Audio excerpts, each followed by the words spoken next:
नमस्कार दोस्तों, मैं हूं डॉक्टर सुशील विजय, हड्डी रोग विशेषज्ञ और मैं दिल्ली में स्थित हूं। दिल्ली मल्टी स्पेशलिटी अस्पताल के साथ फिलहाल कार्यरत हूं।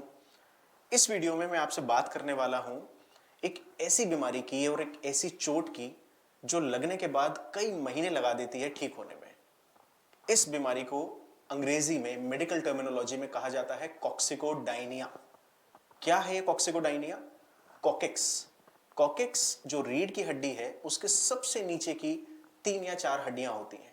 ये बहुत छोटी छोटी हड्डियां होती हैं और इस हड्डी में अगर एक बार चोट लग जाए, अगर इस हड्डी में एक बार कुछ सूजन आ जाए, इन्फ्लेमेशन जिसे हम कहते हैं, तो ये ठीक होने में बहुत समय लगा देती है। ऐसा नहीं है कि इस हड्डी में चोट लगने से ही इन्फ्लेमेशन होगा या सूजन आएगी।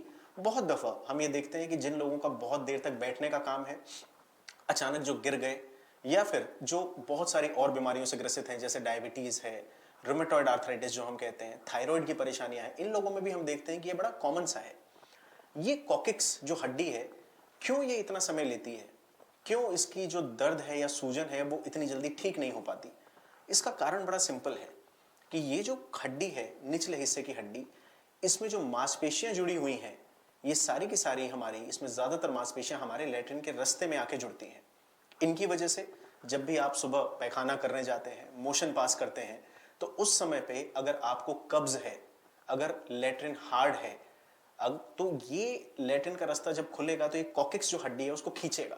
तो इसीलिए ये आपकी दैनिक दिनचर्या है, उसे तो आप रोक नहीं सकते। तो इसकी वजह से इस हड्डी पे खिंचाव बनता है। जब भी आप खड़े होते हैं, स्क्वाट करते हैं, उकड़ू बैठते हैं, इस हड्डी पे बहुत प्रेशर बनता है। ये डे टू डे एक्टिविटीज तो आप कभी रोक नहीं सकते।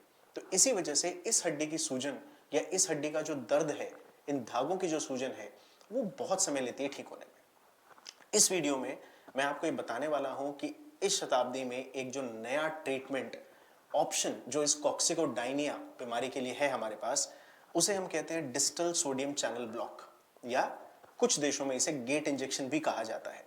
ये गेट इंजेक्शन बहुत सारी दवाइयों को मिला के बनाया जाता है और ये इंजेक्शन आपको जान के हैरानी होगी कि ये आपको पीठ में, जहां आपको निचले हिस्से में हड्डी में दर्द है, वहां नहीं लगाया जाता है। ये इंजेक्शन आपकी गट्टा, जिसे आप एंकल जॉइंट कहते हैं, उस एंकल जॉइंट पे लगाया जाता है।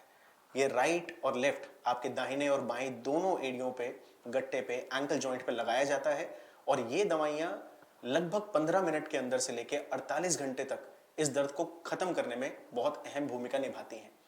ये वीडियो देखिए जो हमारे एक पेशेंट है। ये एक करीब 16-17 साल का एक बच्चा है, घर पे गिर गया था। गिरने के बाद से करीब ये 3 महीने पुरानी इसकी चोट थी और उसके बाद से ना तो ये स्क्वाट कर पा रहा था, ना तो ये उकड़ू बैठ पा रहा था ठीक से, और बिस्तर पे भी ये बैठने में, चेयर पे बैठने में इसे बहुत तकलीफ थी। देखिए इंजेक्शन दिया गया। वीडियो में आपको यह भी दिखाया जा रहा है कि इंजेक्शन लगाने से पहले मरीज कैसा था, इंजेक्शन कहां दिया गया है और लगाने के बाद मरीज का क्या कहना है कि उसके दर्द में कितने प्रतिशत की कमी आ गई है। काफ़ी सही हो गया। कितना सही हो गया? 100 था तो अभी 60%। खत्म हो गया? हाँ। कितनी देर हुई इंजेक्शन लगे हुए? 10 मिनट्स। 10 मिनट्स में 60% रिलीफ है आपको? हाँ। खड़े होकर दिखाओ, बैठ जाओ वापस। Well and good. अब पहले जैसी दिक्कत नहीं है? नहीं है, बहुत कम। बहुत कम। स्क्वाट कर सकते हो? कोशिश करोगे? देखो, very good, very nice. Now it is possible. अब पहले से 60%। ये वीडियो मरीज को इंजेक्शन देने के 15 मिनट बाद बनाया जाता है ताकि और मरीजों को हम इस बारे में बता सकें कि हर बीमारी का इलाज हड्डी विभाग में ऑपरेशन नहीं है। बिना ऑपरेशन के भी आप बहुत सारी ऐसी बीमारियां हैं जिनका इलाज आप नॉर्मल इंजेक्शन से, नॉर्मल दवाइयों से कर सकते हैं। इस इंजेक्शन का फायदा यही है कि आप जोड़ के अंदर नहीं जा रहे, तो जोड़ में इंफेक्शन होने का चांस भी खत्म हो जाता है। ये इंजेक्शन बहुत ही कारगर है। इस शताब्दी की मैं कहूंगा कि एक बहुत नई इन्वेंशन है और जिन मरीजों ने लिया है वो वाकई बहुत खुश हैं। तो आप अगर इस तरह की किसी भी तकलीफ से ग्रसित हैं, आप हमें जरूर कांटेक्ट कर सकते हैं। बहुत बहुत धन्यवाद।